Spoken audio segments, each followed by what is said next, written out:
Hey Ramez, how are you doing? Hey Mike, I'm good. How are you?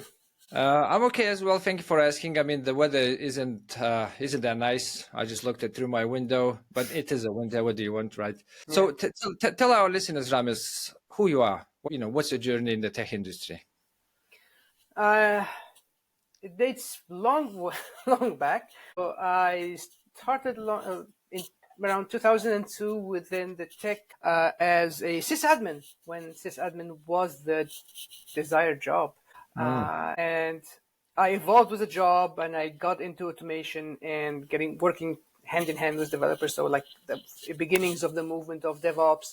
And I turned manager at some point.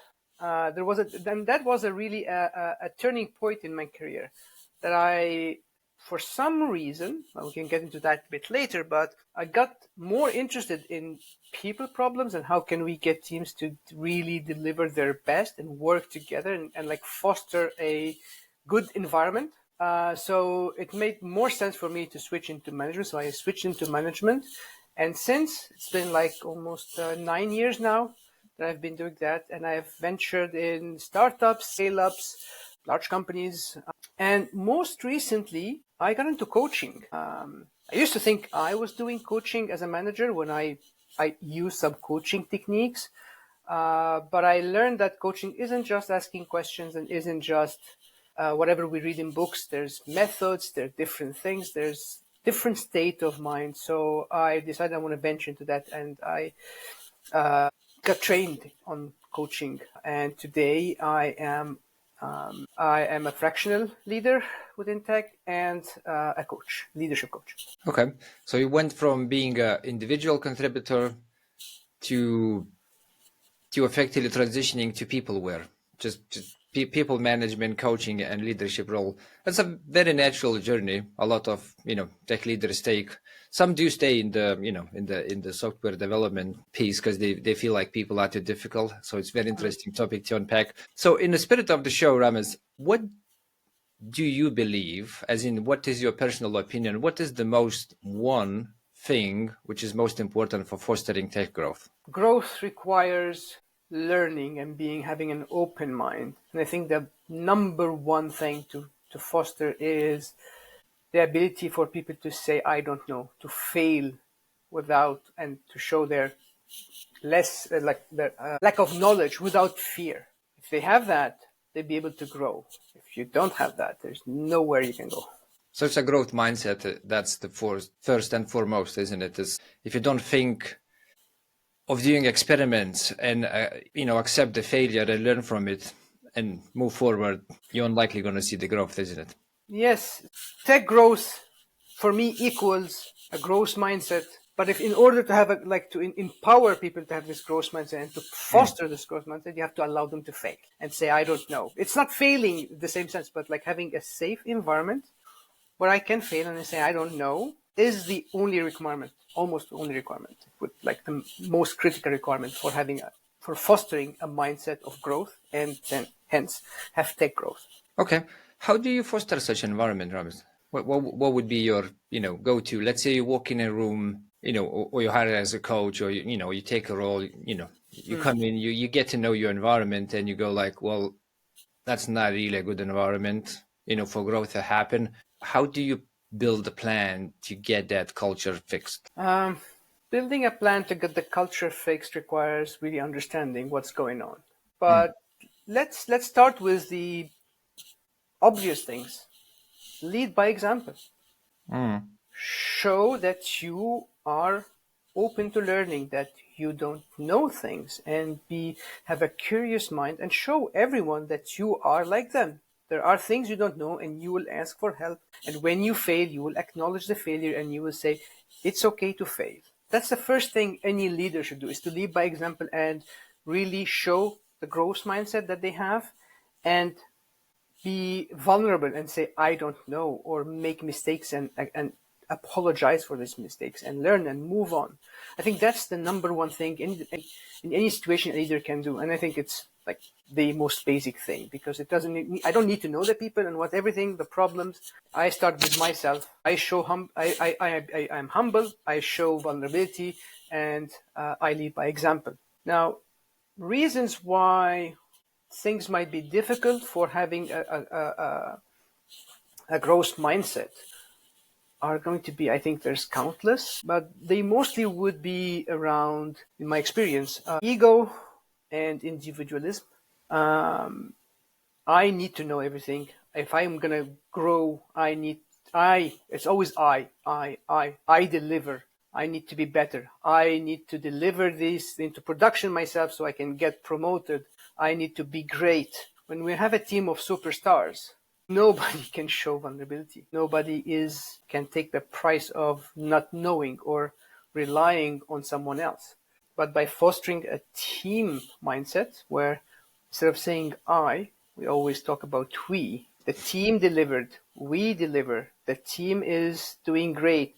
If we start using those pronouns instead of I or that person, like individuals, that creates an environment where, okay, I don't know, but I have my colleague who complements my skills and my knowledge, and together we will get things.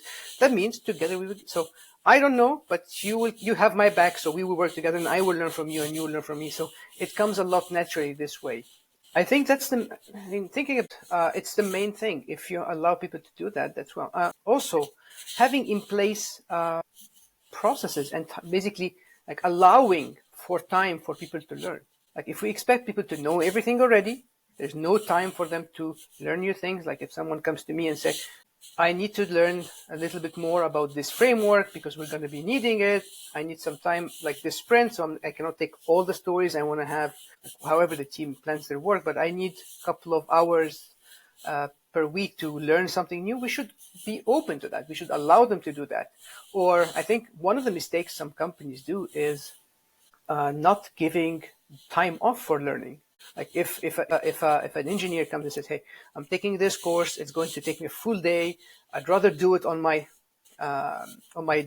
during my daytime instead of doing it on my weekend. So would you allow me to go to this event where I'm going to learn something, or like this training, or can I have an hour every day so I can complete a 5-hour training course?" Okay, even if I'm not paying for them, like if I'm not paying their expenses, the least I can do is provide them the time off. And then that again says that the company wants you to learn and accepts the fact that you don't know things, and you're here to learn, and we benefit and you benefit. Okay, I love that.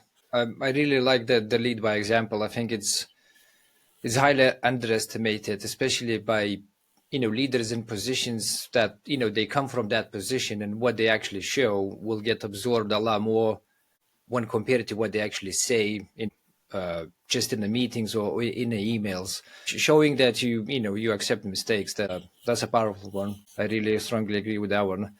You mentioned a few things which for me felt like it's like a coaching elements, like leading by example, potentially showing how to deal with ego within the teams.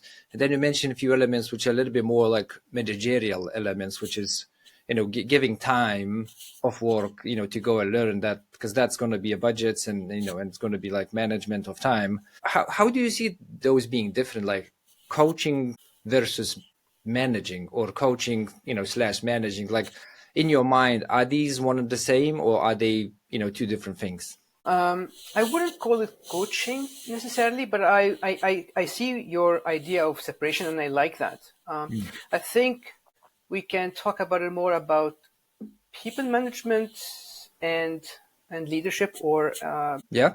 I would call it like tech, because a tech leader only takes care of the logistics around work, like your time off, and yes, but a manager takes care of people more and the environment. Okay. So let's define it. What is people management? People management, although the word says people and management, managers don't manage people.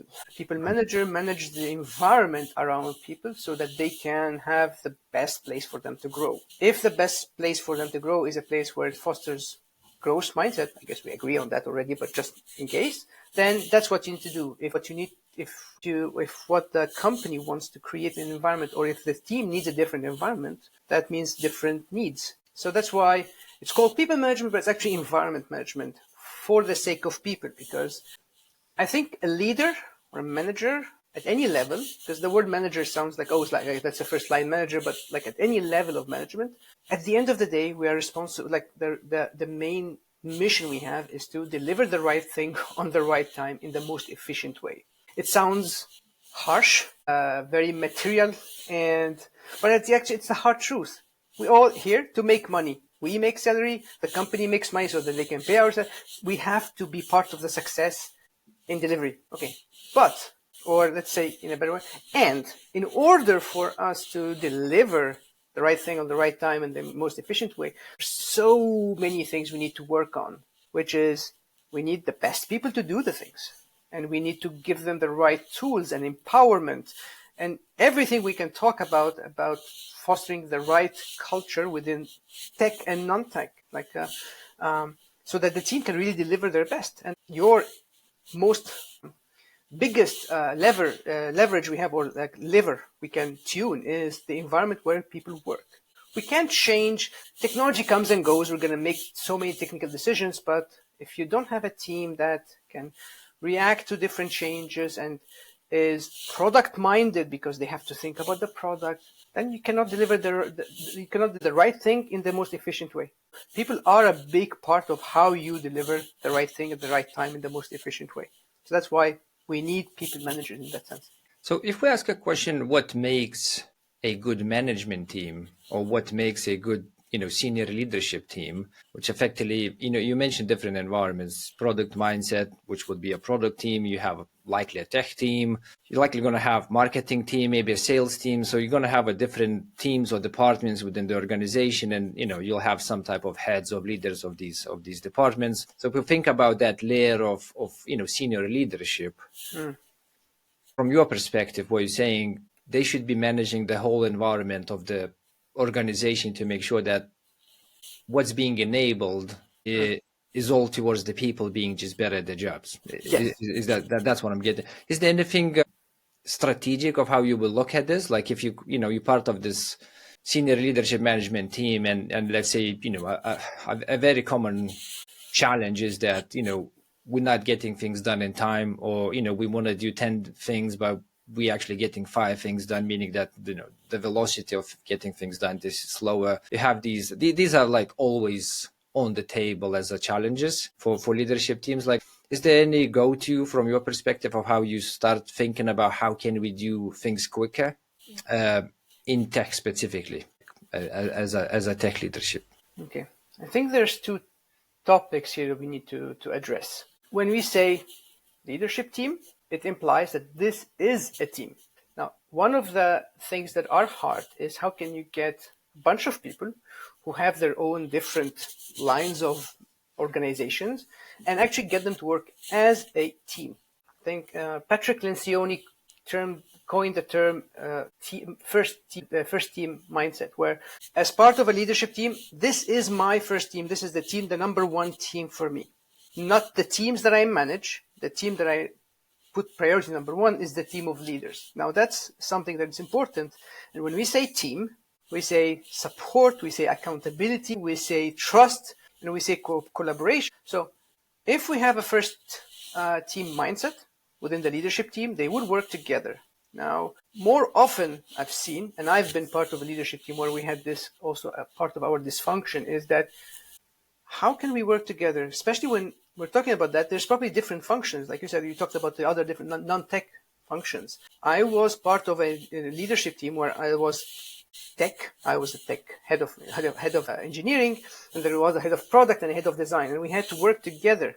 And that was hard. How can we keep each other accountable without stepping on each other's toes and without feeling like without any blame, and without like just the fact that if I'm asked how many have you hired and what's your where are you at your hiring, or where are you with the deliveries, and not to feel as this is something like somebody is doing like they're trying to see if I'm doing right and they're going to blame me if I'm not.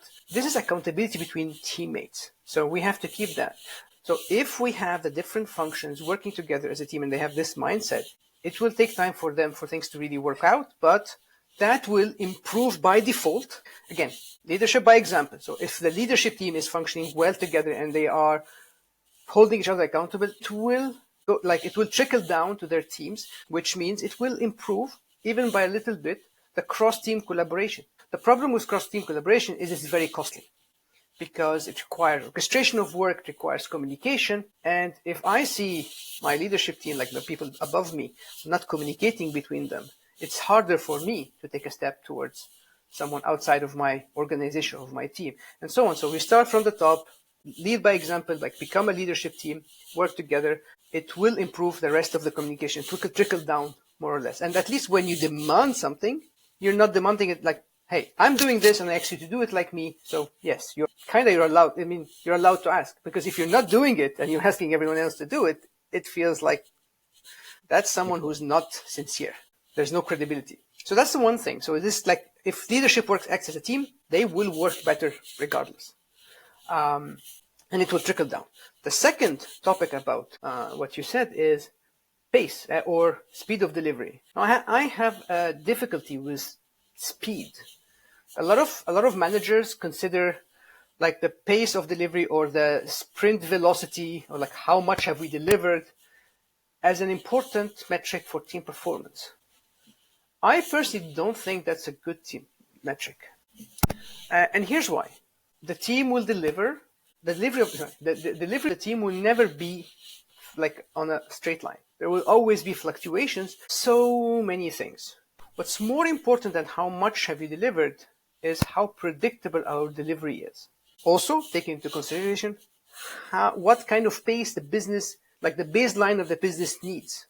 And then we can build our expectations around those two things. Like, we need to be able to deliver fast. That's a good statement to start. And fast means we need to be able to deliver value, I'm not saying specific projects. Let's say every 2 weeks we need to have something new, or a weekly we need to see something new, and our users need to see their progress happening weekly. That's a good beginning of a discussion. Now, then management comes and looks, okay, we need to make sure that our teams have sustainable delivery and that they can be reliable in the sense that we ask, they deliver, and what we ask and they promise to deliver, they deliver.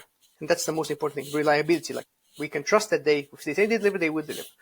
Urgency, and like, okay, now we need to deliver so many things, but does that fit with what we have agreed on? Does that fit with the current capacity of the teams? There are spikes that we're going to need to push because there's business needs, an important one, but most of the time, most of the deadlines are actually artificial.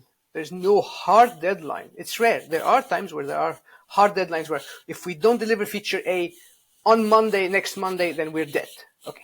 It's rare, but it happens. But most of the time, we want to be ahead of things. Like, we want to, by next quarter, we need to have something delivered. And it doesn't have to be the perfect thing. It has to be like, we need to think incrementally. So we need to adapt the idea of, okay, business has so many needs, let's deliver everything as fast as possible, to what's a sustainable speed that allows the teams to be reliable and without over draining, and what is really important, essential to be delivered on specific times. And we adapt everything together instead of saying we need fast, and fast is the absolute value we're looking for, because that's not sustainable and doesn't take into consideration like the reality of things. I buy into that. How do you calculate the predictability of delivery? So for me, it feels a little bit like a maybe chicken and egg situation. So if I'm measuring my, say, sprint velocities, I have some type of numbers coming out and giving me, at the end, giving me a predictability measure. So because I look at my fluctuations with the sprint, I have a median line in it. I can say that that's as best as we can be about predicting our capabilities, of getting things out in a stable manner. If you don't measure velocity in any way, how do you start with that, being able to predict of how the team will perform effectively? Okay, it is actually a chicken and egg kind of problem, because if I don't know the pace they're delivering, because every story is different, every feature is different, then how can I measure? Like, if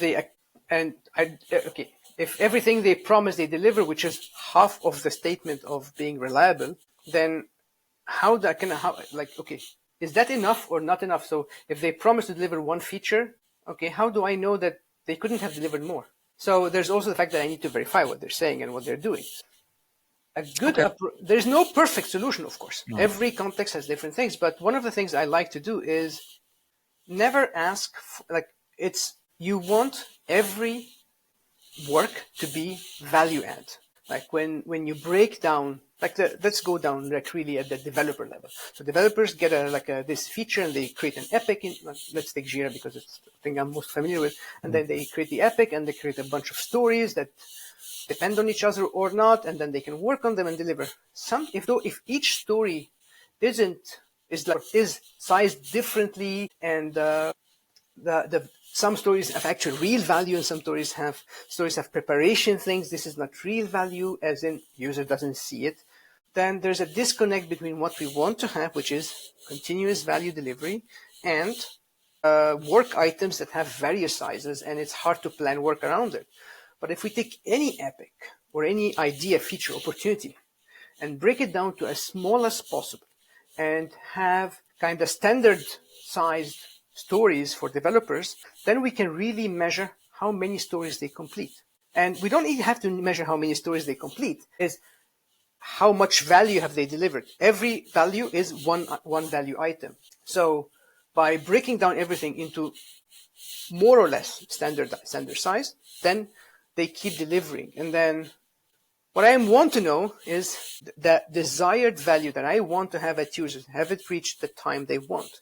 Instead of, we don't want to squeeze in as much speed and like output out of developers. It's the other way around. It's, I need to have this amount of value out. And okay, what do I need to make sure that this team can deliver as fast or that can deliver at this pace outside? So if they deliver at that pace, good. Then we can have a discussion. Can they deliver more? We can try. We can adjust. So that's why it's a chicken egg, because you start with an assumption and validate the assumption and keep going at it. Never go into how many hours you spent a day coding, how many tickets can you deliver, how many story points can you deliver on a daily basis or on a weekly basis. The velocity thing in the sprint is very difficult to count, especially when you start to have people leaving, like on vacations. And you have to, again, every change you do to the team will break the whole thing. So that's why don't look at the team, look at the whole tech org. Are they delivering at the pace we as a business expect, which is, let's say, 2 value items per week, whatever it is. And then you start and you validate and you start. I like the concentration on the value rather than on any other thing, because if you give developers space to create solutions, they will want to code everything up themselves. Sometimes you potentially want to make a decision that, you want to partner up, buy versus build type of situation. Do you want to, recreate something which already exists, or do you want to just bring in and integrate with the partner? Maybe there's open source package. Maybe we can solve this problem in totally different ways and have the same value as being put forward done a lot quicker with less, leftover code liabilities. So I do like that, concentrating on what exactly we're doing, why we're doing this, what is the value, and what is the quickest ways of achieving that value. And then, nitty-gritty bits about how can we get, the velocity up and all of that. That's likely a different topic, right? Yeah. So I like that. So one of the big challenges which is happening in the current market is cultural differences and how you sort of, get the team gelled well. So I'll give you context. So because, with the remote work, and especially in UK with the Brexit, there's a real lack of talent. So businesses are looking to offshore, and they're looking to hire people, in Europe, Ukraine, Poland, Lithuania, very popular countries, Bulgaria as well, Romania as well. They're looking in India, which it was always there. India was always there. South Africa as well. So suddenly, you get these teams being put together where you have like front end, back end discipline. They're all remotes, but they're very different culture, right? The backgrounds are totally different culturally speaking. And these cultures, they tend to clash. So from your perspective, do you have any approach how you sort of foster, inclusivity in a diverse team to get the team sort of, working as a team, which you mentioned before, that importance of the team being an actual team? That's one of the topics that is very dear to my heart, because I've been in a place where there was diversity, but no inclusion, in the sense that we had a lot of diversity, but you end up with a certain majority somehow, of course. And this majority dictates how everything should be. So as a diverse person, or let's not say diverse person, it's a bit, I was a different person, as a person with a different culture, different background, different attitude, not even just a different personality. And I come into the office, if I don't act like the rest, I'm on the outside. If I act like that, then I'm accepted inside. And that's where inclusive is, like, this is why we need inclusion. So yes, the problem you're talking about is very real, especially within the remote world, because there's always going to, unless the company is fully remote from day one, which is, I think, still remains to be rare. In most cases is there's a company that starts somewhere and there's a bunch of people who started in that company, and then they start to add more and they start to open up, and then you end up with a certain majority of people within the circles of the initial company, but then all the new people, either they come in and feel accepted or not. And it all starts again and again with the people managers and how they work within their teams. What I do for fostering that sort of inclusion is, again, you start by yourself, lead by example. You act in a way that accepts others. So you never, you try to be sensitive to words. Sometimes you need to be sensitive to different people's needs. The classic things, someone who doesn't speak much, don't force them to speak. Make sure that they have what they need if they need to speak, but don't force them to speak up. Stupid examples like lunch breaks. Some people don't take lunch breaks because they like to eat later or they like to eat alone. So, okay, this is not much of a remote kind of situation, but it happens within companies when you have, like, let's take France as an example. In France, lunch break is kind of like sacred. Everybody leaves at a certain time, everybody goes to eat together, and it's an event. You have this person who doesn't like to eat that sort of food, or doesn't have the habit of eating, or prefers to eat alone, not at their desk, but just in a quiet, because that's their quiet time.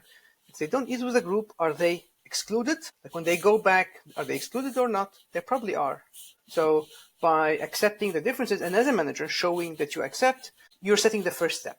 Now, it's hard if you have only one different person. It's because it has to start from the hiring and the beginning of, like, when you're hiring, are you hiring diverse people? Because the more different people you have, and the more different characters and different backgrounds, the more it's easier for people to feel part of it. Okay, this is diverse. But if your hiring panel is looking at, we're hiring people like us, then you have different people that pass through, or as they go through the interviews, they learn from the very beginning. Okay, if I want to get into this company, I need to tune my behaviors to match them. And as a candidate for a job, you're doing everything you can to get in. So you're in a position where, okay, I'm going to do whatever they need me to do to get in, unless I am quite aware that this is against my values, so I need to run away. But that's a different thing. Sometimes I just need to change some behaviors, which means I don't belong unless I look like the others and act like the others. So it starts from the hiring and how you onboard people to how you, as a leader, act. And the more people you get in that are different from different backgrounds. Again, diversity here is not only about gender, race, ecosystem, I don't know how to say this correctly, economic and social backgrounds.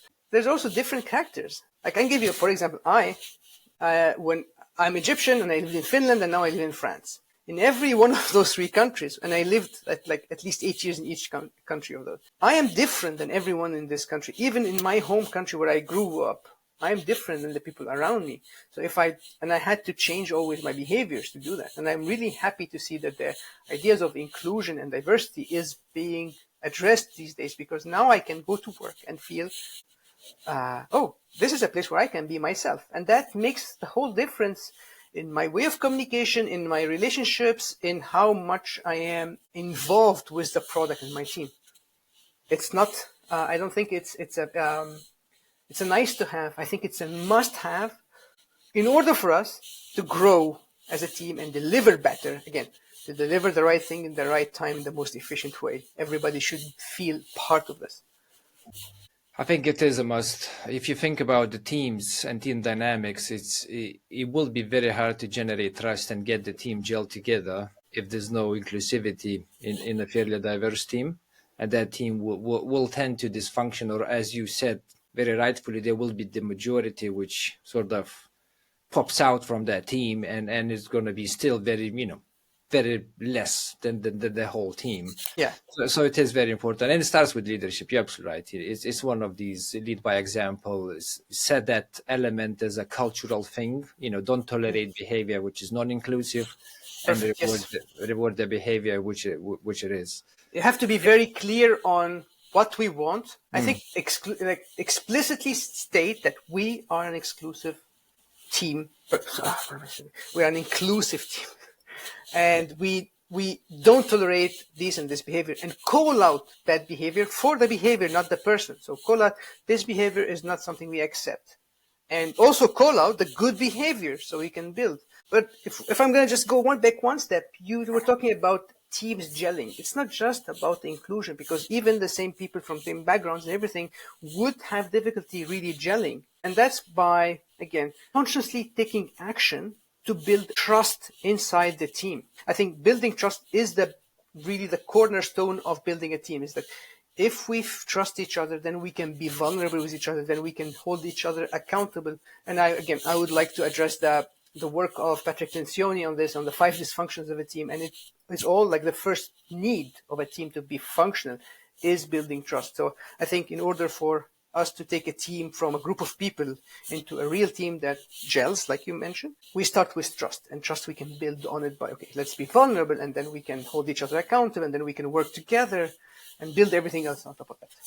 100% agree, Ramez. And I mean, Patrick has a very good book. Another book to mention is called The Ideal Team Player, which is probably, anyone listening and thinking about the teams, it's a very good book to read of how you spot and how you hire and how you grow an ideal team player. And if you look at people individually and you ask a question, is this a person who is a team player? Because if you build a team from team players, the only outcome you get is a very good team, because everyone knows how to play a team. And when you hire, potentially you want to look at that skill. It's sort of soft skill, but it's definitely, coachable skill in the sense of understand that you're part of a team, and there's things you can show or lead by example to show how the team is actually run by default. Because you mentioned about I in the very beginning. You said, I do this, I do that. There's no I in the team. As cliche as it sounds, there's no I in the team, right? I agree. Okay, so moving on.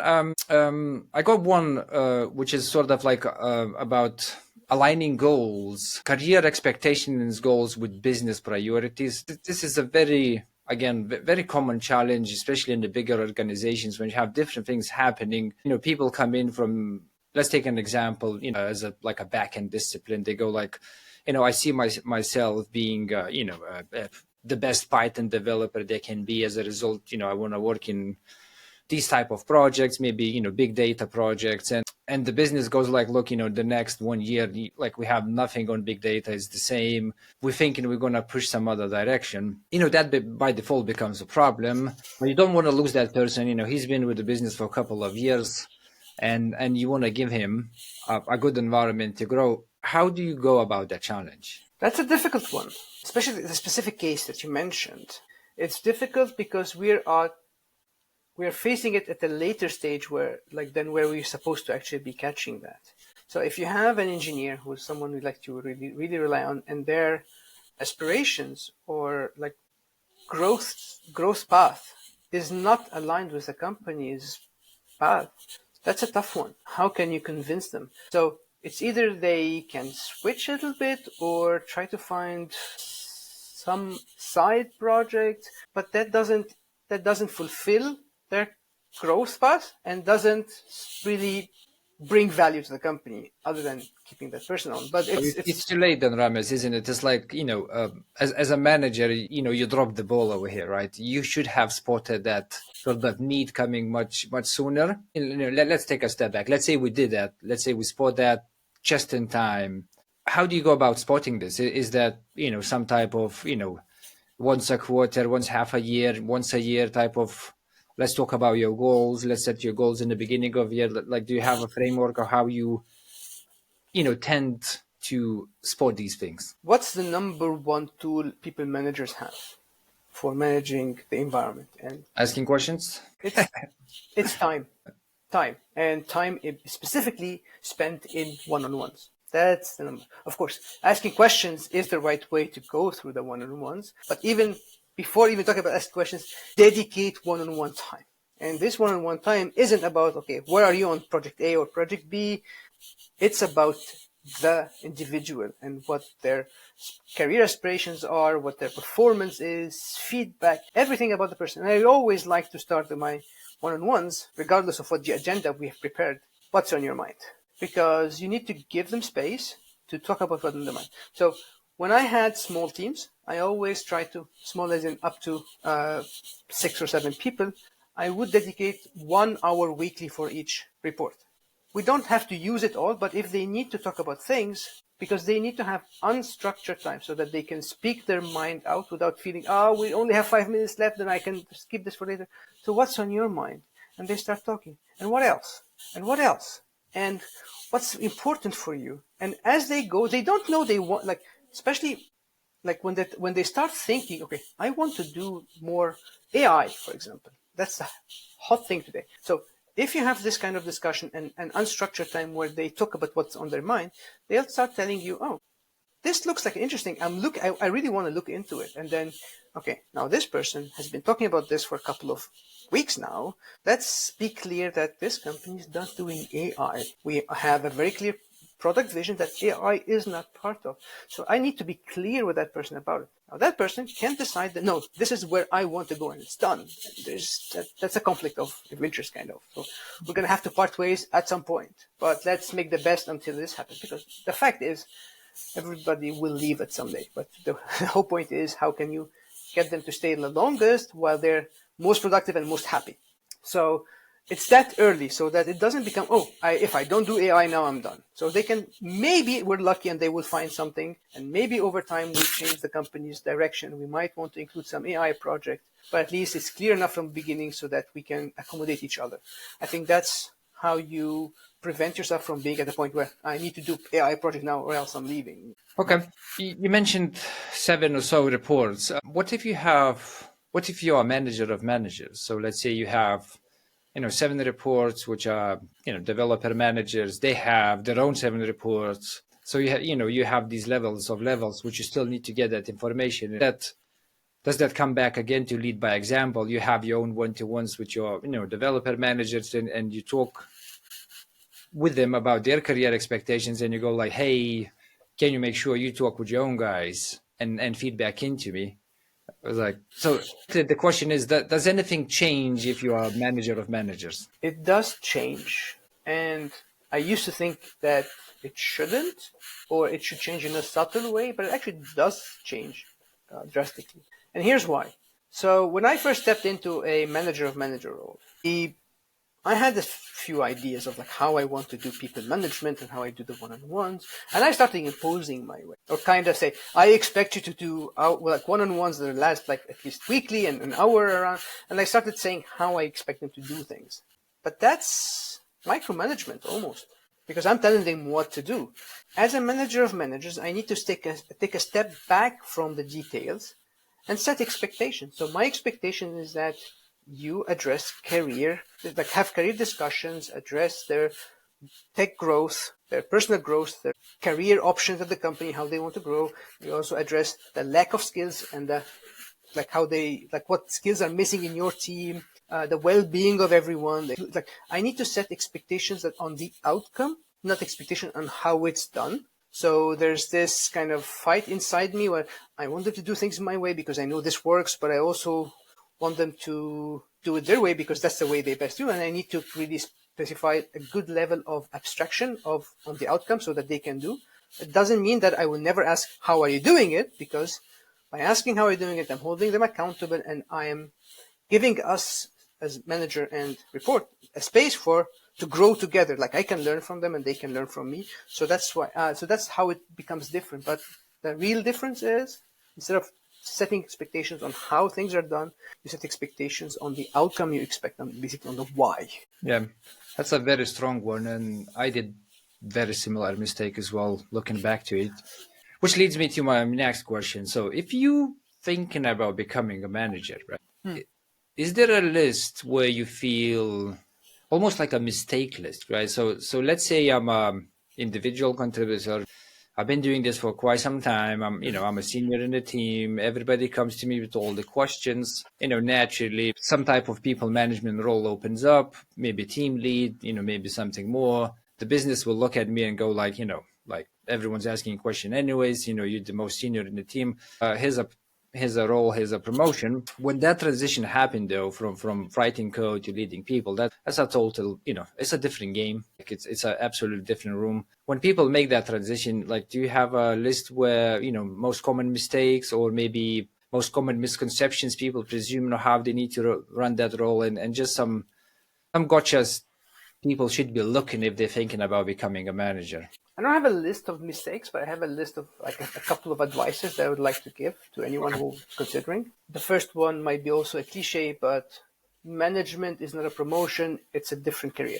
Once you get into management, your focus is shifted away from technology and more into people. I'm not saying that you forget technology, but remember that very well, that you have new responsibilities now, different expectations on you. Your work, like your success, doesn't depend on you. It depends on your team, more or less now. And I would even say that one of the advices I would even like, if I want to go like deeper into that and tell them, here's maybe something you can do is, especially as soon as you transition into a leadership position within a team, some companies say it's 50-50, like individual contributor, 50% individual contributor and 50% people management. I'd say in your first 6 months, do as much as 80 or 90% people management. As much as you can, of course. You're not going to just like do useless things, but the more you can focus more on people, the better, because you need to be in the middle where you do enough tech and you do enough people and like balance. But when you're beginning, you tend to go towards tech because that's where you are good at. So if you don't want, you want to not rely on tech at all to ensure that your team is delivering well, and rely more on everything else, that is people management. And then by doing the extreme of one side, you balance out a little bit, and then over time you will be much better at balance, because you have a tendency to go tech. Now you're going to push yourself fully towards people, and then you will end up being balancing soon enough. So that's the first one, is remember that your work is more about people than so don't rely to succeed. Don't rely on yourself, rely on your team.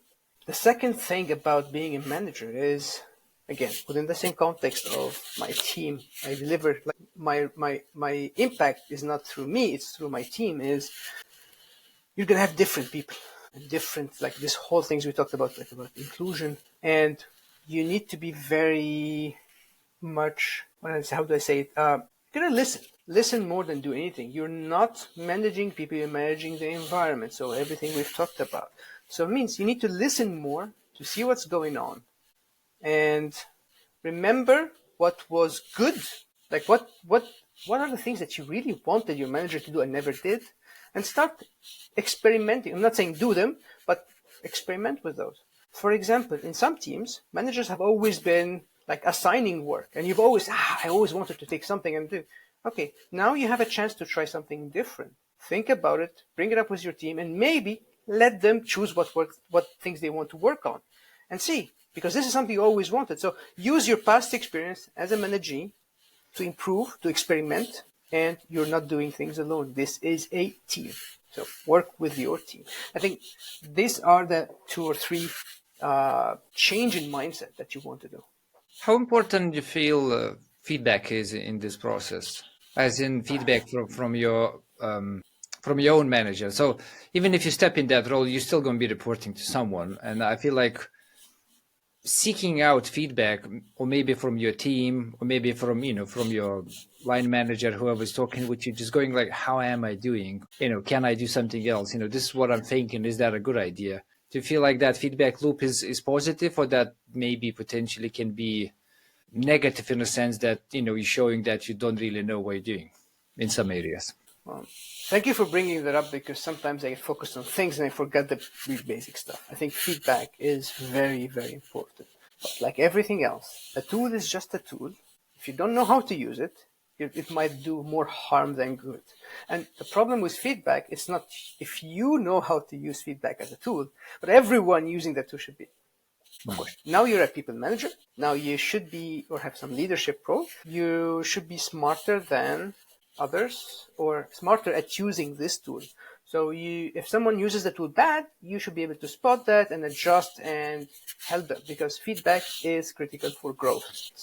Point. But ask feedback not just from your manager, ask from everyone, 360. Go everyone, ask feedback from the most junior people to the most senior people. Actually, don't go and ask. Build a place where feedback is given, not asked for. I think that's like top on feedback, is where everybody keeps giving feedback to everyone. And start by learning how to give feedback. Lead by example, give feedback and ask for feedback so that they can get used to it. And then start making it possible and empower them, making it safe for them to give feedback, and feedback will just flow. Well, just flow is a bit of an exaggeration, but yeah. It will come. Yeah. People always have opinions to share. If you come out and, give a forum and ask good questions, or, feedback will come, and it's always, not always, but it's very often something you don't think about, because everyone's different and everyone has opinions, and the more diverse opinions you can source, as in a sense of a feedback for any challenge you're trying to, tackle, is just going to be a good data points to think about. And I really liked what you said about, that beginning. And I remember a quote which I use myself is, it's not how, but it's who, which allows to sort of think about that delegation piece. Because when you make that transition from individual contributor to management, you still, as you said, you lean towards doing things yourself, and that 50-50 or 80-20, whatever is your balance. If anytime you have a situation, if you're going to ask a question, not how, but who, that sort of puts you in a mind frame where you go like, okay, who can solve this for me? It's not me. I don't want to think about how I will solve this. I want to think about who could solve that for me. So it's all sort of, helps to make that transition, that it's not about what you can do. It's about how you get from the team and what they can do.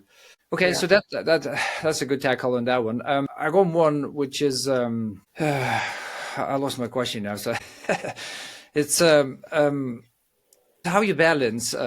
It's how you balance your management and leadership skill, and not getting or not falling off the cliff on your technical skill, right? So I had that struggle for, I don't know, maybe 2 years or so when I went into management. I really didn't want to lose, the build up of me knowing the tech, which was like 10 to 15 years, back ends, front ends, and DevOps, and all of the shebangs. And when I went into management, what you rightly said, it's a different career. So suddenly you become a very new, pretty much a noob in management. So it's, there's so much to learn, and everything you're doing is likely a mistake. And then you have all of this, what, made you good on the other side, and it's very, hard to say goodbye to it. How do you like managing, to get better at leadership and management, but at the same time, not really fully forgetting the tech, but still keeping, in sync of what's new, how you use that technology and all that stuff. Do you have your own ways of doing that? That's a very tough thing, and I haven't been good at it myself. So I don't know if what I'm going to say makes sense or not. I'm trying to make sense out of it myself at the moment. Yeah, go for it. As I got away from tech and more into leadership, like being a like the first line manager where you are working with ICs directly, you are still involved. You're taking your part of the work. And even if the team goes a little bit bigger, you're involved in a lot of things, so it's easy. It's when you start leading more than one team or managing managers where you start to be less involved in the day-to-day. And at some point, I actually found myself way behind.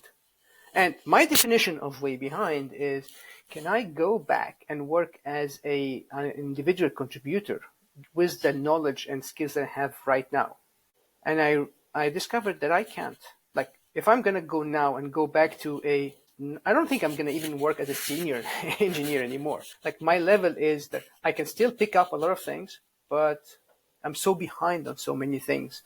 So especially that I was from the DevOps side, and then I moved into the managing product team. So I lost sight a little bit of all the details of the DevOps and infra. So now I can't. And but what I ask myself is, if I have chosen the path of leadership, I need to remain technically relevant, but I don't need to be the one making decisions. So my approach today with that is, every technical decision is being written down and shared.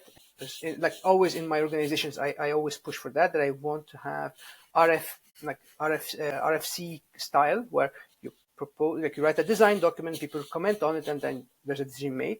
So I read all of that, and I have technical discussions, formal and informal, and that's how I remain relevant and I keep my technical muscles working, so that I can differentiate when what's good and what's bad, and I can tell this is the right direction, this is bad, and know when I don't know about it, so I can actually get other people help. And I think it's like, if you decide to just go one step above a manager of 4 or 5 engineers that you're working with them, then you have to make the hard decision what does technically relevant mean, instead of how good am I technically. I know, at least for me, I know for some people, like some people who can just go at any point and write code again. For some, this was never me. And I know that I can't go and do it anyway. I try to do like side projects. I struggle a little bit, but I've made my peace with that. And I think I want to remain technically relevant, so I can have discussions around architecture, learn the new things happening, learn every decision being made. So I also increase the amount of things I know, without having to be able to go and do code reviews or like start coding myself.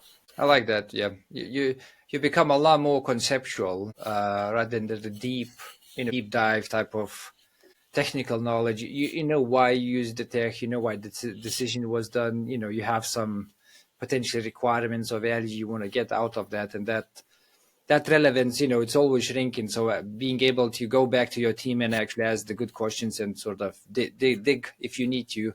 But yeah, you need to say goodbye to an actual, because otherwise you're just half-assing, both domains. Like, you're not going to be a good coder, you're not going to be a good manager if you're trying to sort of 50-50 balance this. And if you chose to be, to lead people, like just learn that discipline well and do that very, very well. And that is, that's your history, right? That's something you left behind. So I want to talk a little bit, Ramez, about creating change. Because I feel like when people come into that management position, like that's just going to be one of the first things that they will be challenged with. They will be sitting, they will be looking at things, and they will be like, I want to change that part. I want to change that tech. I want to, restructure the team or whatever is that change. At that point in time, there's going to be, how do you communicate this, to your team, to the business, and to all the stakeholders, so you actually get a good buy-in and everybody's on board with what you want to do? Making change, and how do you bring change? That's a sales job. Okay. At least that's how I try to see it now. I used to think that, there's change to be done. Let's just show the merits of things. And sometimes that had worked for me, and sometimes it didn't. But making change, getting buy-in requires emotions and managing and some good level of emotional intelligence, so you can build trust with people who don't work with you on a daily basis, and address their fears and their aspirations, so that they can accept what you're saying, and so much more. And I've been reading a lot about sales recently, just to learn about this, and negotiation. I've brought in change in some organizations I worked at. When it was a change I'm doing in my organization directly, I needed to bring everyone, like I always did this RFC approach. So here's what I think we should do, and this is why I chose this and that, and this is why I'm doing this. And here's a document that explains everything. Feel free to comment and say everything you want, and I'm open and I accept every change you make. And I actually open, say, this is a collaborative document, just edit directly. You don't have to leave comments, just edit. We can find everything in the history, it's fine. So people tend to look at that in a way, okay, so it's not a final decision, it's not something imposed, it's not something rigid, let's talk about it. It allows them to get into it. And same thing with peers or with like managers, like your seniors. If they feel that you're coming in with the solution, I think they tend to trust you less unless they really have already established a lot of trust before. But if you only rely on trust, you're eating up from your reserves. So you have to be very clear about, okay, this is what I think should bring the best result. And it's a collaborative thing. Tell me what you think. They get into it. And you start talking and talking. I think communication is the only way to get buy-in. Now, I'm not that great at buy-in. I've been able to do some changes, especially when it comes to my organization, when I want to do things and I talk to others. I don't have a framework for getting buy-in or selling ideas. I really wish I was better at that, but I'm good at observing, coming up with what change is really needed and how it addresses the problem I've seen. So I think I've honed a little bit my skills, especially with coaching as well, because coaching really, really taught me how to be more observant and have an eye for things. So I can really figure out what's wrong or what I think is wrong. And this is where I start. What I think is wrong is this. And I have a good feeling, intuition maybe sometimes, that if we take this road, we're going to get a better approach. And then you either get full resistance and then you have to work through it, or you have to figure out if there's emotion, what kind of emotions are involved. I think there's a lot of emotional intelligence involved in that.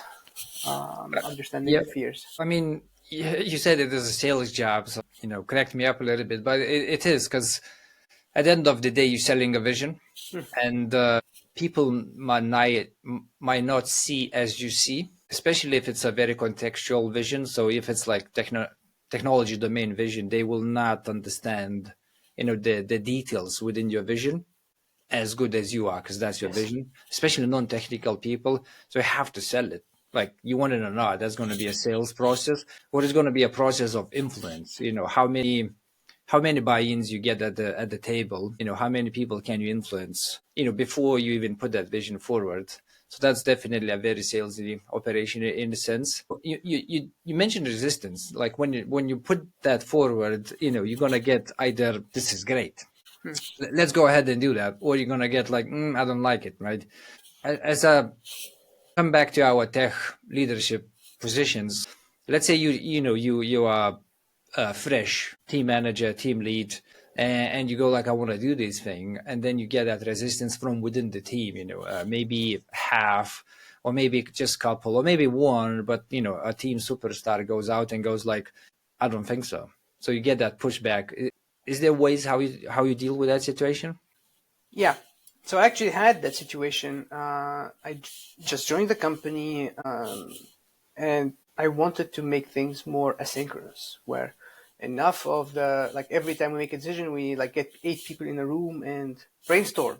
Let's address it by, okay, for every stream of work, there's an owner, and the owner has to make things happen in a way. So, okay, here's a new epic to work on. So here's the owner. The owner creates a design document to explain, or asks someone to create it. But again, so there's a bit of project management. So that's more work for developers. A lot of developers don't really like doing that sort of project management. But then after we've written everything down, we start breaking, that owner has to make sure it's broken down into work items in Jira and so on.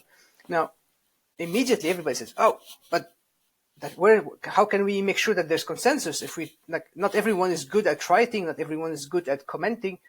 Well, I know that's hard, but let's look at what's good about it. And I think the thing that helped me the most in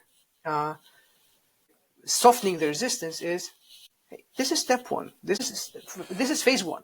We tried this change. If it doesn't work, let's give it X amount of time. Let's try it out. And if we think that this doesn't solve the problem that's clearly, so any design document starts with what? Problem definition. So that's where my document started with, here's the problem, here's how the symptoms of the problem, here's the cause of the problem, and this is why I'm creating this framework of work. So we don't have metrics necessarily to measure things, but we have a clear problem statement and a clear desired output. And within after a month, we're going to review. Is that getting us any closer? And all I want from you today is not say, yes, we're going to do that. It's a vote of confidence. Like, this looks like a good approach to get us to where we want. And then we iterate. And then maybe phase 2, we do something else. It's going to be an evolving thing. I think having this approach where it's an offer for us to take a different direction and we are all into it, and then we will all be evaluating. And it's not a decision and I'm pushing you to do things that you don't like. No, you have a say in every step of the way. And if we don't like what we've done in a month from now, we can scrap it and try something new. Together, we want to get in a better place. I think that helped a lot. So even how can you get people to disagree but commit? Is that they know that if I can prove myself right later and okay, I disagreed but committed, but now we should try the difference, and now you should disagree and commit. It gets them to really buy in, or not necessarily buy in, but at least join the wagon, and that is a very good step forward. It's a consensus reaching exercise, isn't it? It's like, this is what I think, but I need the majority, in the room to be on the same page, and it becomes almost like let's meet in the middle. What exactly don't you like about this proposal? How do you think you can do this better? This becomes just conversation until you almost negotiate. The vision, which is you get majority buy-ins to move forward. One developer during that time when we were doing this, and how I was trying to get people to accept to disagree but commit, and she told me, this isn't, we are used to working with consensus, and what you're bringing here breaks that. And we talk a bit, and then at the end we come up to, okay, this is not consensus building, this is consenting. We want people to consent to doing things even though they don't agree with. So it's around what Amazon says, use this agree but commit. So if you disagree, then this is not consensus. You say, I don't like it, but let's agree to disagree, and I will just do what you want. And that's not consensus. That's consentment, where I don't like it, but I'm going to do it because I consent to do it. Do you feel like in these situations, if the decision is wrong, people go haha, I told you so. It just comes back I knew it's a bad idea type of conversations. If they are, sort of forced to consent. Nobody should be forced. Yep. Okay, not forced. Yeah, that's a strong word. But it can come back and say, I told you so. Yep. Well, as a leader and leading by example, I should accept the fact that I was mistaken. And yes, you told me so, and I thought that, and with whatever information I had, I made a wrong decision. And thank you for supporting me, even though you knew it was wrong. Now let's find another way that takes us somewhere else. And I think next time there will be less of haha, I told you so, and we didn't take the right. Let's find a better approach. And again, lead by example and get people to work with you. What you just said is so strong, Ramez, and people should use that all the time. That ability to come out and go yes, I raised my hand. That was a bad idea. We did a mistake. That goes so long in the sense of building trust with the team and getting all of these haha, I told you so, behind you, 100%. So I got one, which is theoretical situation. I never been really part of it myself, but let's say you have built a culture which is very accepting of change. So it's very, very fast moving, very fast paced culture, very innovative culture. So when anything comes in, here's a new idea, great, let's take it, let's do it. So you think, you have things moving forward very quickly. How do you balance stability of the systems and, technological sort of decisions and infrastructure decisions with that speed of change? Because effectively, if you have way too much things getting changed very, very quickly, at some point things going to break, right? Either technical debt is getting built up or something's not going to get seen and you sort of going to shoot yourself in the foot. So how do you balance those two? There's two approaches. The first one is it's more of it's a culture thing. So you want everyone to be really connected to the product. So when they're making architecture decision at every step, they know what the product really needs and how the product would look like in 6 months from today, or at least our vision for it. Everything changes, but again, we have an idea of when we're building this, that in 6 months it would look like that. So it helps us make better decisions. And for that to happen, everyone needs to be really product minded. And I think that's a must have. Now, that's fluffy and culture thing, and you want to have it, but then, okay, what's more concrete? One of the things, again, this is an idea, not necessarily something very strong from my side.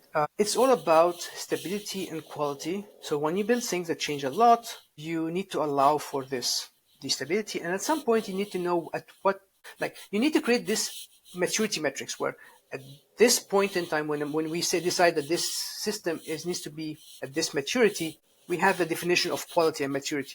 A system that we've never, like a system where we're still building like from scratch, probably has zero quality and maturity in it. So we start from first level, which has minimum requirements. And then once we've stabilized this, again, we need to describe again what every level of maturity means. Systems that change a lot remain in maturity 1, systems that start to stabilize put in maturity 2. And I think a good exercise to understand the state of things today and when building up this maturity metrics is using the Wordley mapping, where you start drawing like on two axes, as closer you get, like what systems are very close to users and which systems are more like far from users, which are more hidden, and like which ones are novelty and which ones are stable things, and you start like mapping them, and you can figure out from Wordley mapping which system should be more mature at what, like at this level, and you can start to get an idea.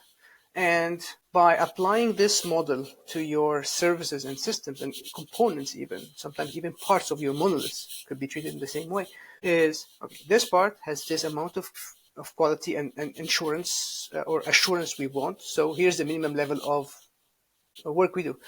This model and this idea has to be built not just by tech people, it's by tech and product, because product has to be on board. Because when devs come and say, okay, now this, according to our understanding of the system, this service here needs to be at maturity level 2, and today we're far. We need to spend time and stabilize it. Otherwise, we're risking outcome, like we're risking things with users, and which mean business is impacted. So we need to align on these things so that when we say, oh, this system is maturity 2, product understands that maturity 2 needs to be more. And why is it maturity 2? It's because it is closer to users, or because now we need to stabilize things, because we need to build things on top. You can build things on top if it keeps changing all the time. So you're going to have to spend more time maturing this one, and then you can move on. And by having this alignment between product and tech and the clear maturity levels, you can try to address some of that. But again, life happens, and especially in startups, things can just break. And again, accept that things can break, and accept that we need to move fast, and don't get attached to code. Get attached to outcome and value for users. Product mindset. Yeah, I like the maturity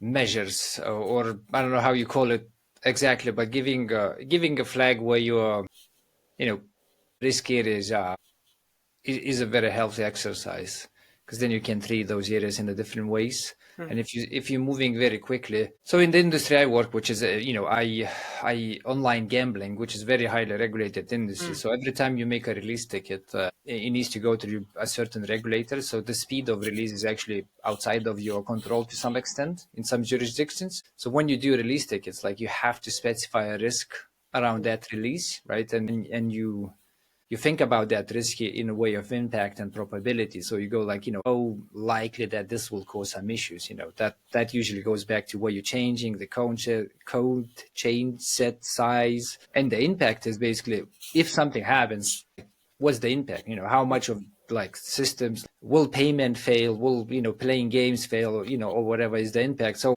when you think about that risk, you always think about where I'm making release, into which service I'm making release, which components and modules am I changing. And if you have that maturity matrix, let's say, it's very easy to judge your risk around that. You go like, okay, well, I'm making changes in the very shaky areas of our system. So my risk should probably be quite high, right? In a sense of, and then you start thinking, okay, well, if the risk is high, how can I take it low? Can I maybe split that release in a couple of releases? Maybe I need to run some extra tests. It's like it forces you to think differently. So that's a very good shout. I like. Yeah, right. I like So, last question, Ramez. Is there anyone in your network which you think would be a good guest for the show? Oh, I think a lot of people would be great guests. Oh, yeah, just do some name dropping if you can. Anyone you would like to invite to the show. I would invite my friend Monica Giambito. All right, Monica. Yes. What does Monica do? Monica is a tech leader. She worked in startups and scale ups, and I think she was one of those leaders that managed to remain very technical as well as taking care of people. And I think she also has a very good knack for leading organizations to success. So that's why I would really suggest. Okay. Let's see if we can get Monica on. So thanks for doing this, Ramez. No worries. Hopefully it was pleasant. I think we touched very good topics, and the information for the listeners is going to be all awesome. I enjoyed it, and I hope the listeners enjoyed it as well. All right. Thank you.